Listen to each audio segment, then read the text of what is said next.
नमस्कार साथियों, स्वागत है आपका हमारे यूट्यूब चैनल में। और हम देख रहे हैं हिंदी नेट सेट अध्ययन। आज हम देखने वाले हैं जो गोविंद पांडे सरस्वती पांडे की जो किताब है हिंदी साहित्य की। यह किताब नेट परीक्षा और सेट परीक्षा, PhD entrance exam, assistant professor, जितनी ही प्रतियोगी एग्जाम है इन सभी एग्जाम की दृष्टिकोण से यह किताब आपके सम्मुख हम पढ़ा रहे हैं। इसमें आज हम देखने वाले हैं सगुण धारा राम भक्ति शाखा, यानी सगुण धारा में राम भक्ति शाखा, यह हम देखने वाले हैं। और इसके पहले के भाग भी इसी चैनल पर अपलोड किए गए हैं। यह सब कुछ हम निःशुल्क पढ़ाते हैं और निःशुल्क अध्ययन करने के लिए हमारे चैनल को सब्सक्राइब कीजिए, लाइक कीजिए और शेयर करना मत भूलिए।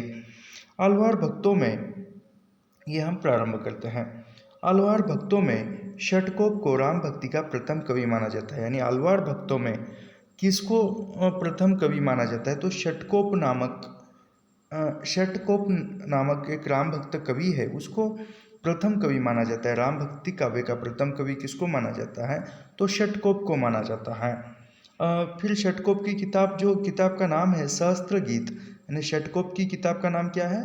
तो सहस्त्र गीत है, में राम की उपासना का उल्लेख है। सातवें आलवार कुलशेखर भी राम के अनन्य भक्त थे। यानी सातवें आलवार कौन थे? तो कुलशेखर यह सातवें आलवार थे और यह भी राम के अनन्य भक्त थे।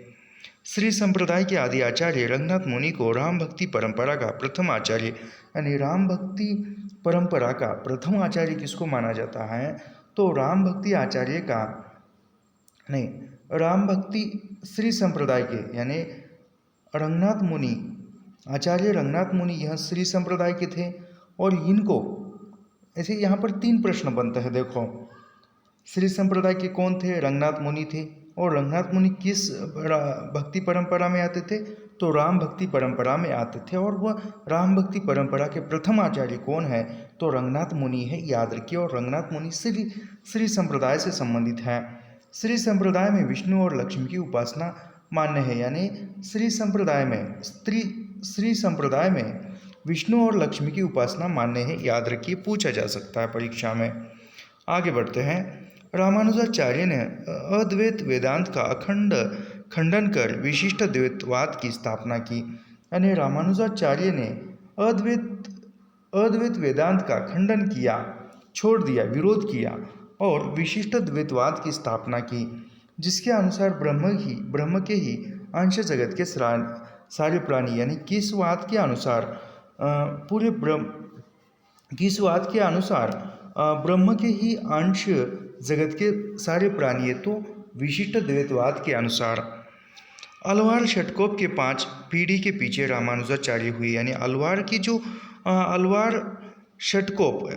जो षटकोप था, इस षटकोप के पीछे कितनी पीढ़ी? तो 5 पीढ़ी पूर्व रामानुजाचार्य हो गए थे। रामानुजाचार्य को शेष या लक्ष्मण का अवतार माना जाता है। यानी रामानुजाचार्य को किसका अवतार माना जाता है? शेष या लक्ष्मण का अवतार रामानुजाचार्य को माना जाता है, याद रखिए। श्री संप्रदाय की प्रधान गद्दी तोदादरी में स्थापित है। यानी श्री संप्रदाय की जो प्रधान गद्दी थी, प्रथम गद्दी थी, वह कहाँ पर स्थापित है? तो वह गद्दी जो थी वह तोतात्री नामक स्थान पर स्थापित है। रामानुजाचार्य की 14वीं या 15वीं शिष्य परंपरा में सुप्रसिद्ध स्वामी रामानंद हुए। यानी रामानुजाचार्य की जो 14वीं या 15वीं शिष्य परंपरा थी, उसमें स्वामी रामानंद हुए थे। हिंदी में राम काव्य के पुरस्कर्ता रामानंद माने जाते हैं। यानी हिंदी साहित्य में या हिंदी काव्य क्षेत्र में राम काव्य के पुरस्कर्ता कवि कौन है? तो रामानंद है, याद रखिए। हजारी प्रसाद द्विवेदी ने लिखा है। अभी हजारी प्रसाद द्विवेदी का महत्वपूर्ण कथन है, मध्य युग की समग्र स्वाधीन चिंता के गुरु रामानंद ही थे। यानी मध्य युग की यानी भक्ति काल की समग्र स्वाधीन चिंता के गुरु कौन है? तो रामानंद ही है। किसके अनुसार? हजारी प्रसाद द्विवेदी के अनुसार, याद रखिए। हम ज़्यादा विश्लेषण नहीं करेंगे, केवल पढ़ते चलेंगे। रामानंद के गुरु का नाम राघवानंद था। यानी रामानंद के गुरु का नाम क्या है? तो राघवानंद है, याद रखिए। हजारी प्रसाद द्विवेदी ने रामानंद को आकाश धर्मा गुरु कहा है। यानी रामानंद को आकाश धर्मा गुरु किसने कहा है? तो हजारी प्रसाद द्विवेदी ने कहा है। राघवानंद ने उत्तर भारत में राम भक्ति का प्रवर्तन किया। यानी राघवानंद ने भारत के किस भाग में राम भक्ति का प्रवर्तन किया? तो उत्तर भारत में, याद रखिए। परंतु इसे प्रतिष्ठित और प्रसारित रामानंद ने किया, यानी उत्तर भारत में राम भक्ति का प्रसार प्रचार तथा प्रवर्तन किसने किया? राघवानंद ने किया। लेकिन उसको प्रसारित किसने किया? प्रतिष्ठित किसने किया? प्रतिष्ठित किसने किया? तो रामानंद ने किया, याद रखिए, पूछा जा सकता है। रामानंद 14वीं शती में वर्तमान थे, यानी रामानंद का समय क्या है? तो रामानंद का समय जो है वह है 14वीं शताब्दी। वर्तमान थे। इसके रचित प्रमुख ग्रंथ, यानी रामानंद के कौन कौन से ग्रंथ है? तो रामानंद के ग्रंथ है, देखो, वैष्णव मताब्ज, भास्कर, श्री रामार्चन पद्धति, योग चिंतामणि, राम रक्षा स्रोत और आनंद भाष्य आदि, ये रामानंद के ग्रंथ है, याद रखिए। रामानंद, अभी रामानंद की यहाँ पर पंक्ति है, रामानंद रचित प्रमुख काव्य पंक्तियाँ। रामानंद की पंक्तियाँ हैं, आरती की जो हनुमान लला की, दुष्ट दुल्लन रघुनाथ कला की, जाके बल भरते मही कांपे, रोग सोग जाकी सीमा न छापे, कहाँ जाइयो धरी लागो रंग, मेरो चंचल मन भयो अपंग। ये रामानंद की पंक्तियाँ है, याद रखिए। आगे बढ़ते हैं। रामानंद ने रामावत संप्रदाय की स्थापना की, यानी रामानंद ने रामावत संप्रदाय की स्थापना की। इस संप्रदाय के लोग वैरागी नाम से प्रसिद्ध थे, यानी किस संप्रदाय के लोग वैरागी नाम से प्रसिद्ध हुए? किस संप्रदाय के लोग वैरागी नाम से प्रसिद्ध हुए? तो रामावत संप्रदाय के लोग ही वैरागी नाम से या बैरागी नाम से प्रसिद्ध हुए, याद रखिए। रामानंद कृत, अभी रामानंद की एक रचना है, रामानंद कृत वैष्णव मताब्ज भास्कर में उनके शिष्य सुरसुरानंद ने 9 प्रश्न किए हैं, याद रखिए। रामानंद की रचना है कौन सी? वैष्णव मताब्ज भास्कर। वैष्णव मताब्ज भास्कर ये किसकी रचना है? तो रामानंद की है। और इसमें उनके शिष्य, यानी किसके? रामानंद के शिष्य सुरसुरानंद ने 9 प्रश्न किए हैं, जिसके उत्तर में राम तारक मंत्र की विस्तृत व्याख्या की गई है। व्याख्या अहिंसा का महत्व इत्यादि विषय है। रामानंद के 12 शिष्य थे, यानी रामानंद के कितने शिष्य हुए थे? तो रामानंद के कुल 12 शिष्य थे। आचार्य शुक्ल, हजारी प्रसाद द्विवेदी एवं रामकुमार वर्मा के अनुसार ये शिष्य निम्न। ऐसा पूछा जाता है कि रामानंद के शिष्यों का सही कालक्रम पहचानिए, या सही क्रम से लगाइए, आरोही क्रम लगाइए, ऐसे प्रश्न पूछे जाते हैं। तो रामानंद के कुल 12 शिष्य थे। किस किसने माने थे? आचार्य रामचंद्र शुक्ल, हजारी प्रसाद द्विवेदी, रामकुमार वर्मा, ये इन्होंने 12 शिष्य माने हुए थे। एक मिनट, अरे कहाँ गया?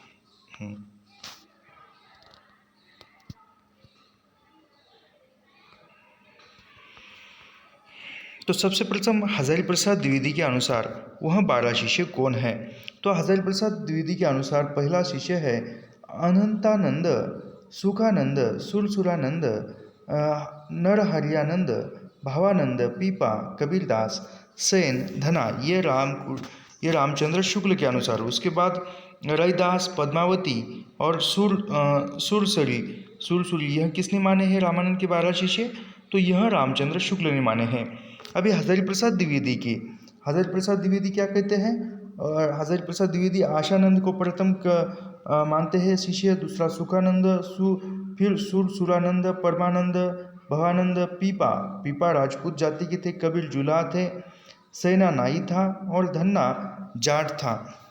इसके बाद और यहाँ पर है, तो उसके बाद धन्ना, रैदास, पद्मावती, यह जो है यह हजारी प्रसाद द्विवेदी ने शिष्यों की क्रम माना है।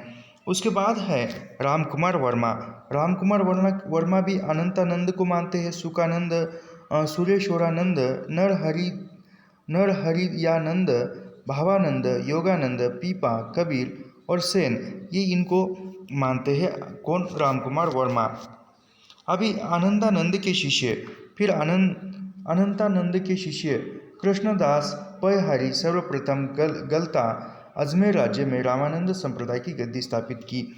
यानी अनंतानंद के शिष्य कौन है? तो अनंतानंद के शिष्य है, अनंतानंद के शिष्यों में कृष्णदास पयहारी सर्वप्रथम आता है, गलता, और उन्होंने यानी कृष्णदास ने अजमेर राज्य में रामानंद संप्रदाय की गद्दी स्थापित की। रामानंदी संप्रदाय में गलता को उत्तर भारत का उत्तर तोदादरी कहा जाता है, यानी रामानंदी संप्रदाय में रामानंद संप्रदाय में गलता को, यानी गलता जो शिष्य था उसको उत्तर भारत का तोतात्री कहा जाता है। या उत्तर भारत का तोतात्री किसको कहा जाता है? तो गलता को कहा जाता है। गलता किस संप्रदाय का था? तो रामानंदी संप्रदाय का था, याद रखिए। गलता में पहले नाथपंथी योगियों का अधिकार था। गलता एक स्थान है। अजमेर के राजा पृथ्वीराज पयहरी जी के शिष्य बने। पयहरी के दो प्रसिद्ध शिष्य, यानी पयहरी के दो शिष्य प्रसिद्ध, कौन से? अग्रदास और किल्लदास। अग्रदास और किल्लदास किसके शिष्य हैं? तो वह है पयहरी के शिष्य है, अग्रदास और किल्लदास। किल्लदास ने पयहरी के शिष्य, याद रखिए। किल्लदास ने राम भक्ति में योग अभ्यास मिलकर एक तपसी शाखा की स्थापना की। यानी तपसी शाखा की स्थापना किसने की? तो किल्लदास ने की। और किल्लदास किस भक्ति काव्य के थे? तो राम भक्ति काव्य के थे, राम भक्ति में थे। और राम भक्ति में उन्होंने योगाभ्यास का मेल कराया, योगाभ्यास को लाया, और उसी के आधार पर तपसी शाखा की स्थापना किल्लदास ने की, याद रखिए। किल्लदास के शिष्य द्वारकादास थे। किल्लदास के शिष्य कौन है? तो द्वारकादास है। इनके संबंध में नाभादास ने भक्तमाल में लिखा है। ये नाभादास की पंक्ति है। किल्लदास अष्टांग जोग तन जन त्यागियो द्वारकादास जाने दुनी। अग्रदास ने राम भक्ति परंपरा में रसिक भाव का समावेश कर लिया। यानी राम भक्ति काव्य में या राम भक्ति परंपरा में रसिक भाव का समावेश किसने किया है? तो अग्रदास ने किया है, याद रखिए। रसिक संप्रदाय की स्थापना की, यानी अग्रदास ने राम भक्ति काव्य में रसिक भाव का समावेश किया और रसिक संप्रदाय की स्थापना भी की। किसने? अग्रदास ने। रसिक संप्रदाय के प्रमुख कवि, अभी रसिक संप्रदाय के प्रमुख कवि कौन कौन से हैं? तो रसिक संप्रदाय के कवियों में बालकृष्ण या बाल अली, बालकृष्ण बाल अली, रसमाला, राम शरण प्रेमकली, प्रयागदास, राम गुलाम द्विवेदी, रीवा नरेश महाराज, रघु सिंह, ये जो है यह रसिक संप्रदाय के प्रमुख कवि हैं, याद रखिए। अग्रदास ने अपनी गद्दी जयपुर के पास रेवास में स्थापित की। यानी अग्रदास ने अपनी गद्दी कहाँ पर स्थापित की थी? तो जयपुर के पास रेवास नामक जो स्थान था वहाँ पर। रसिक संप्रदाय में इन्हें अग्र अली भी कहा जाता है। यानी अग्रदास को रसिक संप्रदाय में क्या कहा जाता था? तो अग्र अली नाम से पुकारा जाता था। अग्रदास द्वारा रचित प्रमुख ग्रंथ निम्नलिखित हैं। अभी अग्रदास के ग्रंथ कौन से हैं? हितोपदेश, ये अग्रदास के ग्रंथ है, याद रखिए। हितोपदेश उपखाना बावनी, हितोपदेश उपखाना बावनी, ध्यान मंजरी रसिक उपासना का सिद्धांत ग्रंथ। ध्यान मंजरी किस प्रकार का ग्रंथ है? तो रसिक उपासना का सिद्धांत ग्रंथ है। राम मंजरी, कुंडलिया नीतिपरक, यानी अग्रदास की जो कुंडलिया है वह कुंडलिया किस पर आधारित है? तो वह कुंडलिया नीतिपरक है, यानी नीति का ज्ञान देने वाली है। अष्टयाम या रामाष्टयाम संस्कृत भाषा में रचित सीता वल्लभ राम की दैनिक लीला का वर्ग चित्रण है। अग्रदास के शिष्य नाभादास जी माने जाते हैं। यानी अग्रदास के शिष्य कौन है? तो नाभादास जी है। विष्णुदास ग्वालियर नरेश डुंगरेंद्र के राजकवि थे। यानी जो विष्णुदास किसके राजकवि थे? तो वह ग्वालियर के नरेश, यानी ग्वालियर के राजा क्या है? डुंगरेंद्र के राजकवि थे। इनके द्वारा लिखे ग्रंथ, यानी विष्णुदास के द्वारा लिखे हुए ग्रंथ कौन से थे? तो महाभारत कथा, रुक्मिणी मंत्र, स्वर्गारोहण, रामायण कथा, ये है। विष्णुदास कृत राम कथा, यानी विष्णुदास ने जो राम कथा लिखी थी, राम कथा संबंधी हिंदी का प्रथम प्रबंध काव्य है। यानी विष्णुदास का जो रामायण कथा है, यानी विष्णुदास का जो रामायण कथा नामक ग्रंथ है, यह राम कथा संबंधी हिंदी का प्रथम प्रबंध काव्य है। कौन सा? तो रामायण कथा। ईश्वरदास ने सत्यवती कथा, यानी ईश्वरदास ने सत्यवती कथा 1501 में लिखी। भरत विलाप और अंगद पैज नामक ग्रंथों की रचना की। यानी ईश्वरदास ने सत्यवती कथा 1501 में लिखी। भरत मिलाप और अंगद पैज नामक ग्रंथ लिखे। किसने? ईश्वरदास ने। गोस्वामी तुलसीदास राम भक्ति शाखा के प्रतिनिधि कवि है। अभी गोस्वामी जो तुलसीदास है वह राम भक्ति शाखा में एक प्रतिनिधि कवि है। इसका परिचय जो है वह हम देखते हैं। राम भक्ति काव्य के प्रतिनिधि कवि कौन है? तो वह है तुलसीदास। तुलसीदास का जन्म 1552 में होता है और तुलसीदास की मृत्यु 1623 में होती है। तुलसीदास के माता का नाम हुलसी है और पिता का नाम आत्माराम दुबे था। तुलसीदास की पत्नी का नाम रत्नावली है और तुलसीदास के दीक्षा गुरु नरहरियानंद है।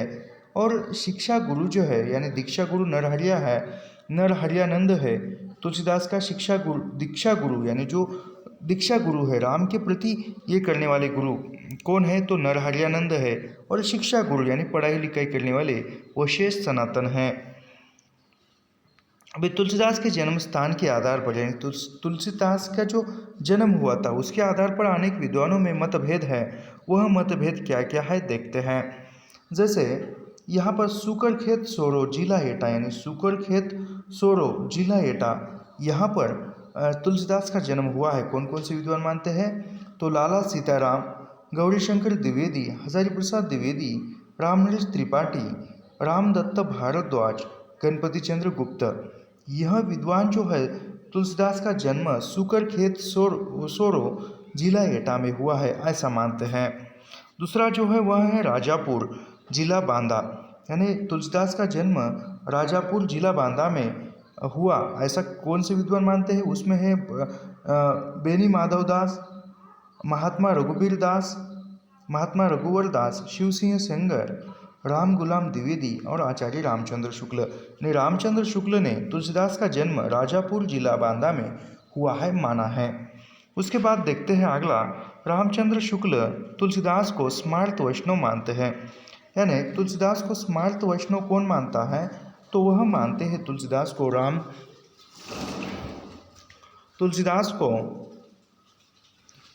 को स्मार्त वैष्णव कौन मानते हैं, तो रामचंद्र शुक्ल मानते हैं, याद रखिए।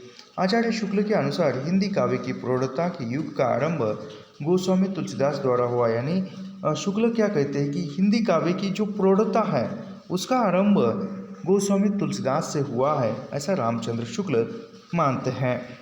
तुलसीदास के महत्व के यानी तुलसीदास के बारे में, तुलसीदास के संदर्भ में विद्वानों की कही गई, यानी तुलसीदास के बारे में कुछ विद्वानों ने जो युक्तियाँ कही है, कथन कहे हैं, वह क्या है।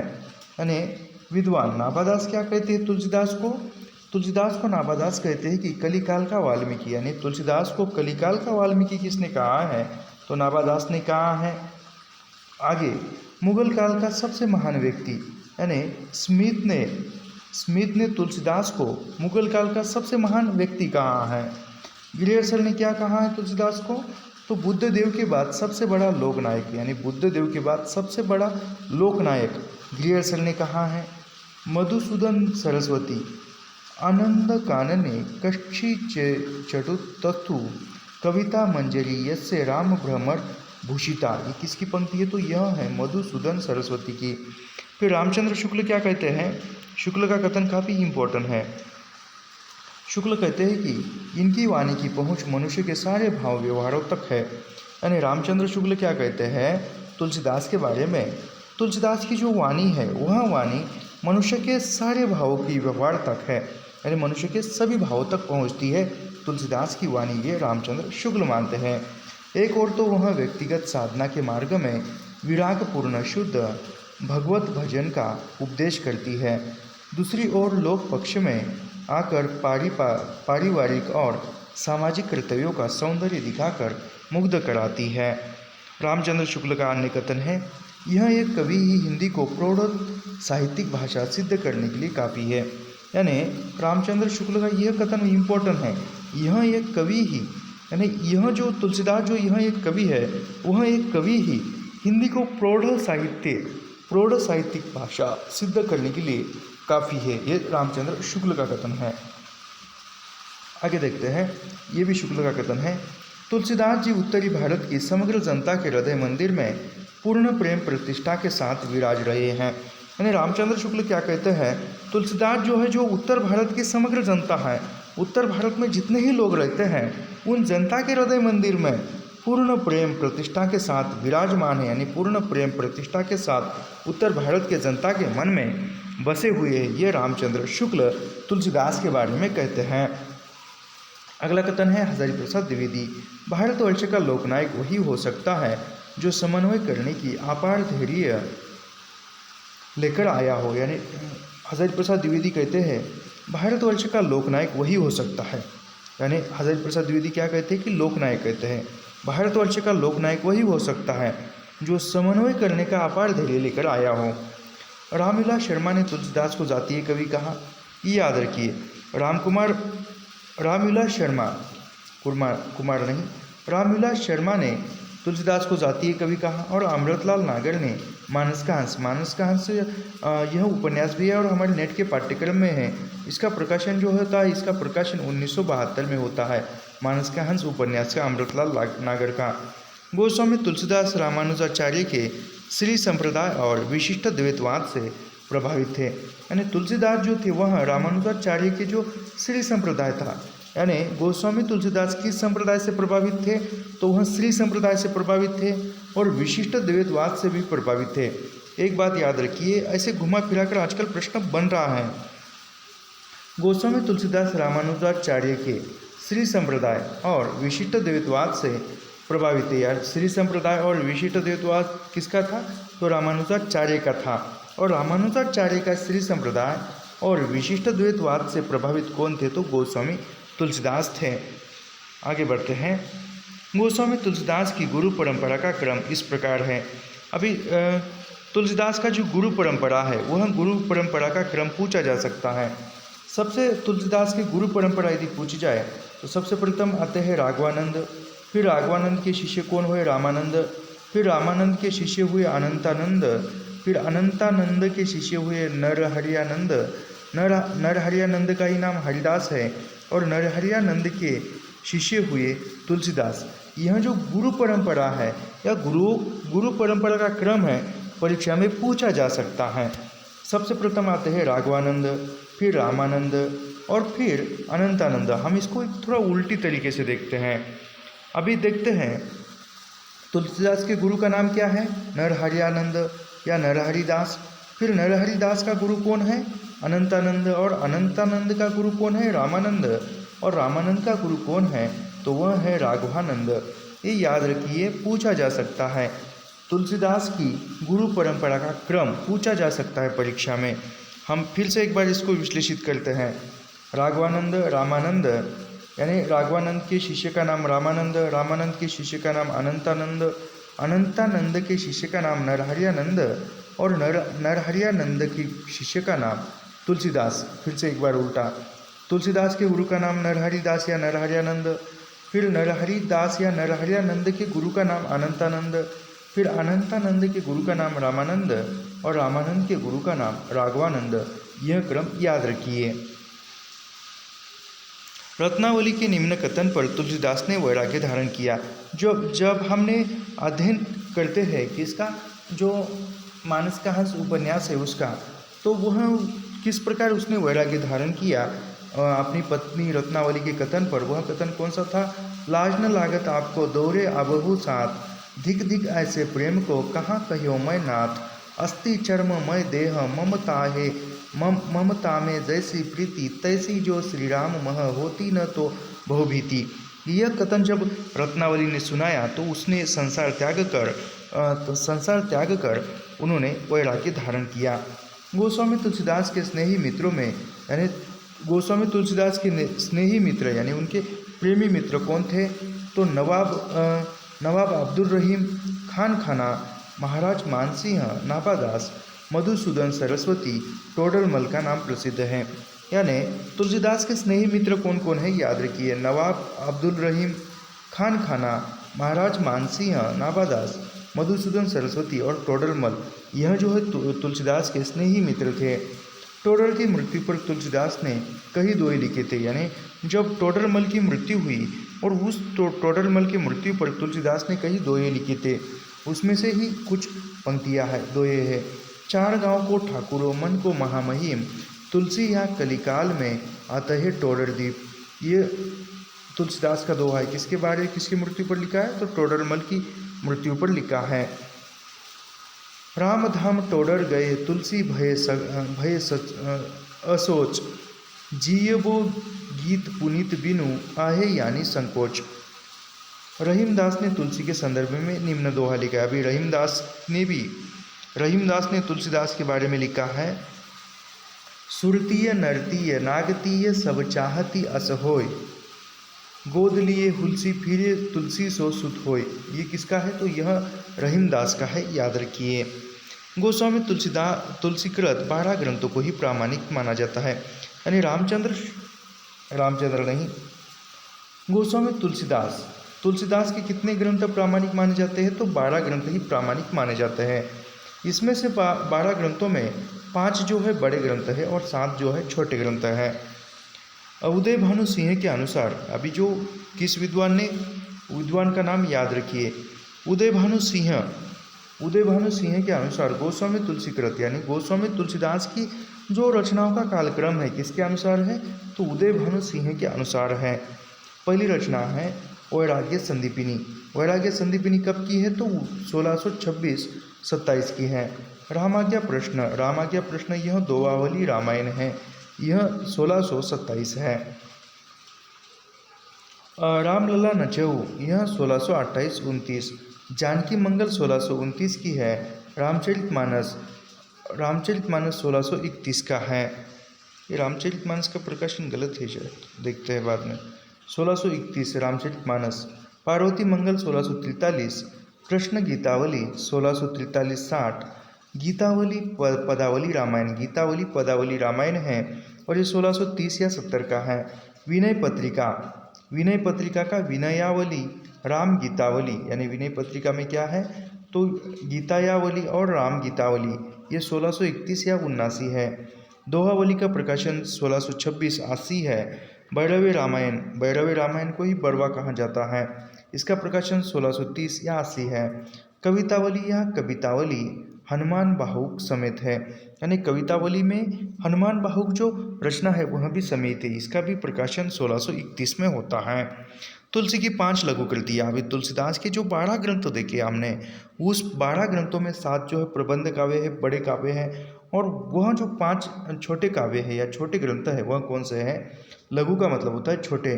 बैरागी संदीपिनी, रामलला नचऊ, जानकी मंगल, पार्वती मंगल, भैरवे रामायण को पंचरत्न कहा जाता है। यानी तुलसीदास की पंचरत्न में कौन कौन सी रचनाएं आती है?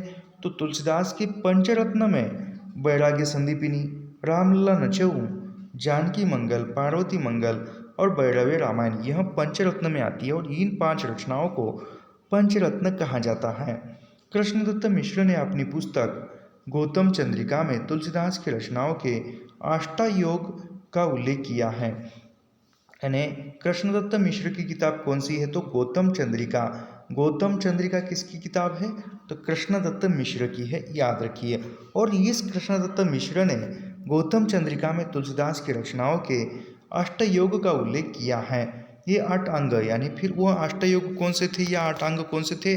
राम गीतावली, पदावली, कृष्ण गीतावली, भैरवे, दोहावली, और उसके बाद है सुगुनमाला, कवितावली और सोहिलो मंगल। तुलसीदास की प्रथम रचना बैराग्य संदीपिनी तथा तुलसीदास की प्रथम रचना कौन सी है? तो बैराग्य संदीपिनी। यह तुलसीदास की बैराग्य संदीपिनी यह प्रथम रचना है और तुलसीदास की अंतिम रचना कवितावली है, याद रखिए। तुलसीदास की बैराग्य संदीपिनी प्रथम रचना है और अंतिम रचना कवितावली है। कवितावली के परिशिष्ट में हनुमान बाहुक भी संलग्न है, यानी कवितावली में हनुमान बाहुक जो रचना है वह भी संलग्न है, किंतु अधिकांश विद्वान रामलला नचऊ को प्रथम कृति मानते हैं। गोस्वामी तुलसीकृत रचनाओं का संक्षिप्त परिचय। अभी जो तुलसीदास की जो रचनाएं है उसका क्रम है, देखते हैं।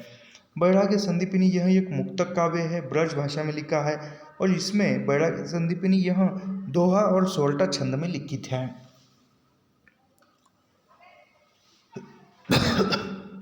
रामाज्ञा प्रश्न यह मुक्तक काव्य है और यह अवधि में लिखित है और दोहा छंद का प्रयोग है। रामलला नचऊ प्रबंध काव्य है, 1.5 अवधि में लिखित है और इसमें सोहर छंद है। जानकी मंगल प्रबंध काव्य है, अवधि भाषा का काव्य है और यह सोहरी हसद गंती इसमें है और इसमें छंद जो है 216 है छंद संख्या। रामचरितमानस यह प्रबंध काव्य है, यह अवधि भाषा में, रामचरितमानस अवधि भाषा में है, प्रबंध काव्य है और यह दोहा चौपाई में लिखित है। इसमें यानी रामचरितमानस में 1074 दोहे की संख्या है और इसका भक्ति रस है और रामचरितमानस कुल 7 कांडों में विभक्त है। पार्वती मंगल भी एक प्रबंध काव्य है, अवधी भाषा का है। मंगलहारी गीतिका यानी इसका छंद कौन सा है, तो मंगलहारी गीतिका यानी तुलसीदास का मंगलहारी गीतिका छंद में लिखा हुआ ग्रंथ कौन सा है, तो पार्वती मंगल है। इसमें पार्वती मंगल है। कृष्ण गीतावली गीति काव्य है, यानी कृष्ण गीतावली गीति काव्य है जो ब्रज भाषा में लिखित है और इसमें 61 छंद है। गीतावली गीति काव्य है, यानी गीतावली भी एक गीति काव्य है और ब्रज भाषा में लिखित है। भक्ति रस है, इसमें भक्ति रस है।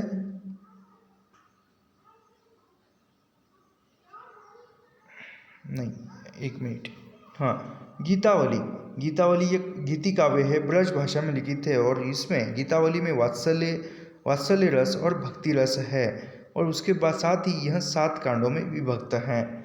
विनय पत्रिका गीति काव्य है, विनय पत्रिका भी गीति काव्य है, ब्रज भाषा में लिखित है। 279 इसमें छंद संख्या है और यह भक्ति रस है। दोहावली एक मुक्तक काव्य है, दोहावली मुक्तक काव्य है, ब्रज भाषा में लिखित है और दोहा 16 छंद का प्रयुक्त हुआ, इसमें 573 छंद संख्या है।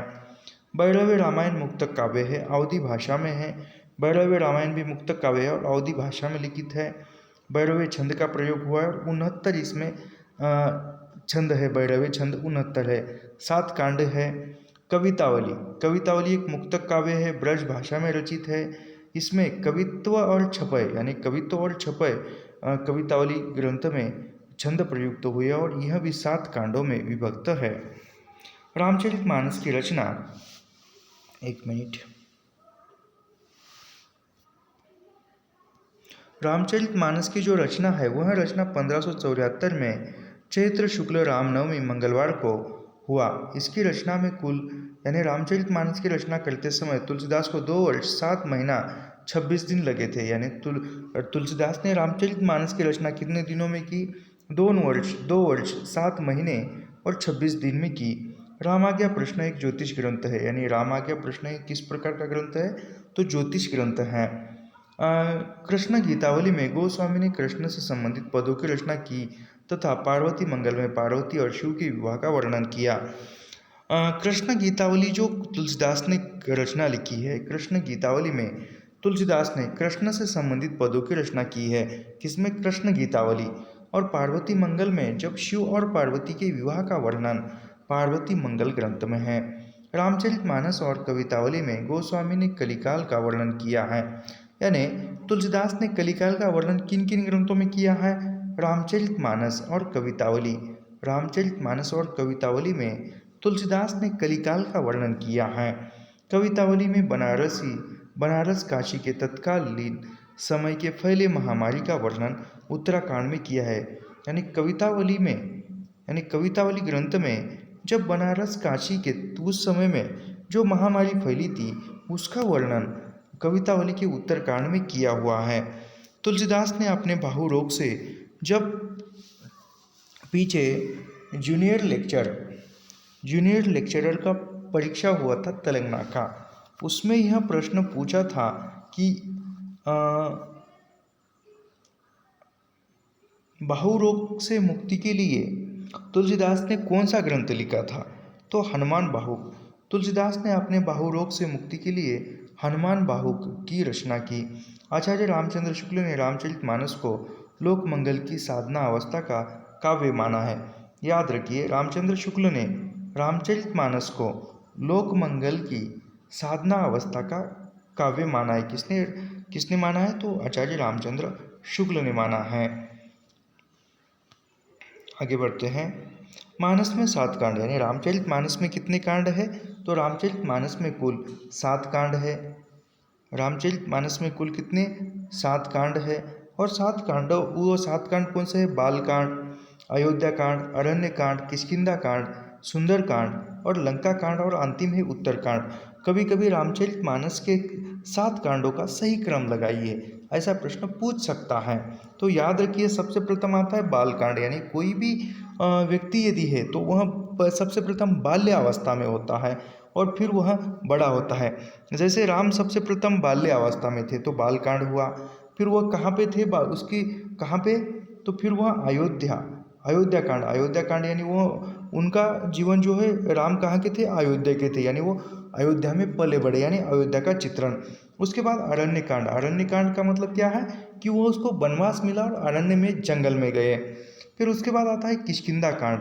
फिर आता है सुंदर कांड, यानी वो किष्किंधा में घूमते घूमते सुंदर का पता चला और वहाँ पर उनको सुंदर कांड का पता चला, यानी वहाँ पर सीता का हरण हुआ और वहाँ पर वो सुंदर कांड यानी मग्न हो गए। फिर लंका कांड यानी जब वो सीता गई और वो रावण को युद्ध करने के लिए जो सेतु पुल बनाकर वहाँ पर गए। फिर उसके बाद आता है उत्तरकांड। ये 7 कांडों का नाम याद रखिए, रामचरितमानस के 7 कांड। फिर से पढ़ते हैं, रामचरितमानस के 7 कांडों का क्रम याद रखिए, परीक्षा में पूछा जा सकता है। बालकांड, अयोध्या कांड, अरण्य कांड, किष्किंधा कांड, सुंदर कांड, लंका कांड और उत्तरकांड, यह 7 कांडों का क्रम याद रखिए। अयोध्या कांड को रामचरितमानस का हृदय स्थल कहा जाता है, यानी रामचरितमानस का हृदय स्थल किस कांड को कहा जाता है, तो अयोध्या कांड को रामचरितमानस का हृदय स्थल कहा जाता है। इस कांड की चित्रकूट सभा को आचार्य रामचंद्र शुक्ल ने एक आध्यात्मिक घटना की संज्ञा प्रदान की है, यानी अयोध्या रामचरितमानस में जब अयोध्या कांड है, उस अयोध्या कांड को रामचंद्र शुक्ल ने एक आध्यात्मिक घटना की संज्ञा दी है।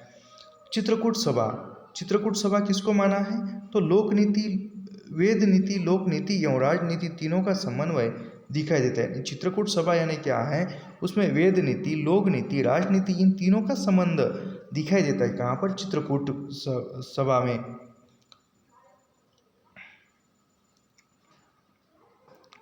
रामचरितमानस की रचना गोस्वामी ने स्वांत सुखाय के साथ साथ लोकहित एवं लोक मंगल के लिए किए हैं, यानी रामचरितमानस की रचना तुलसीदास ने स्वांत सुखाय मतलब खुद के सुख के साथ साथ लोकहित और लोक मंगल के लिए की है। लोकहित मतलब लोगों का हित, जनता का हित या जनता के मंगल के लिए खुद के सुख के साथ साथ की है।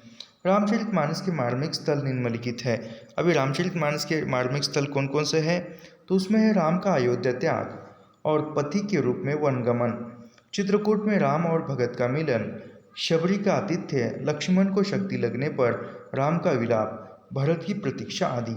यह जो है रामचरितमानस के मार्मिक स्थल कौन से हैं, राम का अयोध्या त्याग यानी जब वो वनवास के निकलते तब त्याग, और पति के रूप में वन में यानी वो अयोध्या से निकलकर वन में जाते हैं। फिर चित्रकूट में राम और भरत का मिलन, यानी चित्रकूट में राम और भरत का मिलन होता है। फिर उसके बाद आता है शबरी का आतिथ्य, लक्ष्मण को शक्ति लगने पर राम का विलाप और भरत की प्रतीक्षा। तुलसीदास ने रामचरितमानस की कल्पना मानसरोवर के रूपक के रूप में की है, यानी तुलसीदास ने रामचरितमानस की कल्पना मानसरोवर के रूपक के रूप में, यानी मानसरोवर के रूपक के रूप में तुलसीदास ने रामचरितमानस की कल्पना की है, जिसमें 7 कांड के रूप में 7 सोपान हैं, यानी मानसरोवर में कितने सोपान हैं, तो 7 सोपान है, और रामचरितमानस में 7 कांड है। 4 वक्ता के रूप में 4 घाट है, यानी जो मानसरोवर में 4 वक्ता बताए हैं, वह 4 वक्ता रामचरितमानस में 4 घाट है। वह 4 घाट सप्त सोपान मानस के चारों घाटों का संक्षिप्त चित्रण, यानी जो सप्त सोपान है, 4 घाट है, उनका वर्णन देखते हैं। राम यश जल से परिपूर्ण रामचरितमानस, काक शुशुड़ी गरुड़ संवाद, ये किस में आता है, उपासना घाट, पनघट घाट, तुलसी संत संवाद, यानी तुलसी का संतों के साथ संवाद कहाँ पर होता है, प्रपत्ति घाट पर होता है। याज्ञवल्क्य भरद्वाज संवाद, यानी भरद्वाज संवाद कहाँ पर होता है, तो कर्म घाट, पंचायती घाट पर। शिव पार्वती संवाद ज्ञान घाट, यानी शिव पार्वती संवाद कहाँ पर होता है, तो ज्ञान घाट पर होता है, राजघाट पर होता है। ज्ञान घाट को भी राजघाट कहा जाता है, और इसमें प्रथम वक्ता श्रोता इसका है। मानस रूपक तुलसी साहित्य का सबसे बड़ा रूपक है, यानी जो मानस रूपक है वह गोस्वामी तुलसीदास के रूपकों का सबसे बड़ा रूपक, यानी मानस रूपक तुलसी साहित्य का सबसे बड़ा रूपक, यानी गोस्वामी तुलसी साहित्य का सबसे बड़ा रूपक को क्या है, तो मानस है, रामचरितमानस है। अभी अलंकार योजना के संबंध में तुलसी को प्राप्त हुआ, यानी अलंकार के संबंध में तुलसीदास को अनेक उपाधियाँ दी है विद्वानों ने। लाला भगवान दीन और बच्चन सिंह, यानी लाला भगवान दीन और बच्चन सिंह तुलसीदास को रूपकों का बादशाह कहते हैं। रूपकों का बादशाह गोस्वामी तुलसीदास को लाला भगवान दीन और बच्चन सिंह ने कहा है। आचार्य रामचंद्र शुक्ल ने तुलसीदास को अनुप्रास का बादशाह, यानी गोस्वामी तुलसीदास को अनुप्रास का बादशाह रामचंद्र शुक्ल ने कहा है। उत्प्रेक्षाओं का बादशाह, यानी उत्प्रेक्षाओं का बादशाह तुलसीदास को उदय भानु सिंह ने कहा है। याद रखिए, मिलान करने में पूछा जा सकता है। फिर से पढ़ते हैं। लाला भगवान दीन और बच्चन सिंह ने तुलसीदास को रूपकों का बादशाह कहा। रामचंद्र शुक्ल ने तुलसीदास को अनुप्रास का बादशाह कहा। उदय भानु सिंह ने तुलसीदास को उत्प्रेक्षाओं का बादशाह कहा। याद रखिए। आचार्य हजारी प्रसाद द्विवेदी ने लिखा है। हजारी प्रसाद द्विवेदी का कथन महत्वपूर्ण है। तुलसी का संपूर्ण काव्य समन्वय की विराट चेष्टा है, यानी तुलसी का जो संपूर्ण काव्य है वह समन्वय की विराट चेष्टा है। यह किसका कथन है? तो वह है हजारी प्रसाद द्विवेदी का। रामचरितमानस पर सर्वाधिक प्रभाव अध्यात्म रामायण का पड़ा है, यानी रामचरितमानस पर अध्यात्म रामायण का प्रभाव सबसे अधिक पड़ा है। तुलसीदास ने सर्वप्रथम मानस को रसखान को सुनाया, यानी तुलसीदास ने सर्वप्रथम जो रामचरितमानस ग्रंथ था उसको किसको सुनाया? तो वह रसखान को सुनाया। रामचरितमानस की प्रथम टीका अयोध्या के बाबा रामचरण दास ने लिखी, यानी रामचरितमानस की प्रथम टीका किसने लिखी? रामचरण दास ने लिखी। रामचरितमानस की प्रथम टीका रामचरण दास ने लिखी। कहाँ पर लिखी? तो प्रथम टीका अयोध्या के बाबा, यानी अयोध्या के बाबा थे रामचरण दास ने लिखी। याद रखिए। रामचरितमानस के संदर्भ में रहीमदास ने लिखा है, यानी रामचरितमानस के बारे में रहीमदास क्या लिखते हैं? रामचरितमानस विलम संतन जीवन प्राण, हिंदुओं को वेद सम यवन ही एक मिनट यानी रामचरितमानस के संदर्भ में रहीमदास लिखते हैं, रामचरितमानस विमल संतन जीवन प्राण, हिंदुओं को वेद सम यवन ही प्रकट कुरान, यानी वह हिंदुओं को वेद समान है और यहूदियों को एक कुरान के समान है। भिखारीदास ने तुलसी के संबंध में लिखा है, यानी भिखारीदास तुलसीदास के संबंध में लिखते हैं, तुलसी गंग दुओ भई सु कबिन के सरदार, इनके काव्यन में मिली भाषा विविध प्रकार। अयोध्या सिंह उपाध्याय हरिओद ने, यानी अयोध्या सिंह उपाध्याय हरिओद ने भी लिखा है, कविता करके तुलसी न लसे कविता पा लसी तुलसी की कला। ये अयोध्या सिंह उपाध्याय हरिओद ने तुलसी के बारे में लिखा है। आचार्य रामचंद्र शुक्ल ने लिखा है। अभी रामचंद्र शुक्ल का कथन इम्पोर्टेंट है। शुक्ल जी लिखते हैं, भाषा पद्य के स्वरूप को लेते हैं तो गोस्वामी जी के सामने कई शैलियाँ प्रचलित थी, यानी भाषा पद्य को या भाषा में जो कविता की भाषा का यदि विचार करते हैं तो गोस्वामी तुलसीदास के सामने बहुत सारी जो है शैलियाँ प्रचलित थी। उसमें वीर गाथा थी, काल की छपई पद्धति, विद्यापति और सूरदास की गीति पद्धति, गंगा आदि भाटों की कवित्व सवैया पद्धति, कबीरदास की नीति संबंधी बानी, दोहा पद्धति जो अपभ्रंश से चली आती है, और ईश्वरदास की दोहे चौपाई वाली पद्धति। इस प्रकार भाषा के दो रूप अवधि और ब्रज और रचना की 5 प्रमुख शैलियाँ साहित्य के क्षेत्र में गोस्वामी को मिली, यानी 5 प्रकार की जो पद्धतियाँ थी गोस्वामी को मिली थी। नाभादास गोस्वामी तुलसीदास के समकालीन राम भक्त थे, यानी नाभादास तुलसीदास के समकालीन थे, यानी वो एक ही समय में थे। इनका जन्म अनुमान था, यानी नाभादास का जन्म जो है 1570 के आसपास माना जाता है। नाभादास ने हिंदी में भक्तमाल की परंपरा का सूत्रपात किया, यानी हिंदी में भक्तमाल की परंपरा का सूत्रपात किसने किया? तो नाभादास ने किया। इनके गुरु का नाम अगरदास था, यानी नाभादास के गुरु का नाम अगरदास है। डॉक्टर किलियसर ने नाभादास का उपनाम नारायणदास बताया है, यानी डॉक्टर किलियसर ने नाभादास का उपनाम नारायणदास बताया है। नाभादास ने सन 1585 से संवत 1642 के आसपास ब्रज भाषा में भक्तमाल की रचना की, यानी नाभादास ने 1585 या संवत 1642 में भक्तमाल की रचना की। भक्तमाल में 200 कवियों का जीवन वृत्त है, यानी भक्तमाल में कितने कवियों का जीवन वृत्त है? तो 200। उनकी भक्ति की महिमा सूचक बातों को 316 छपाइयों में लिखा गया है।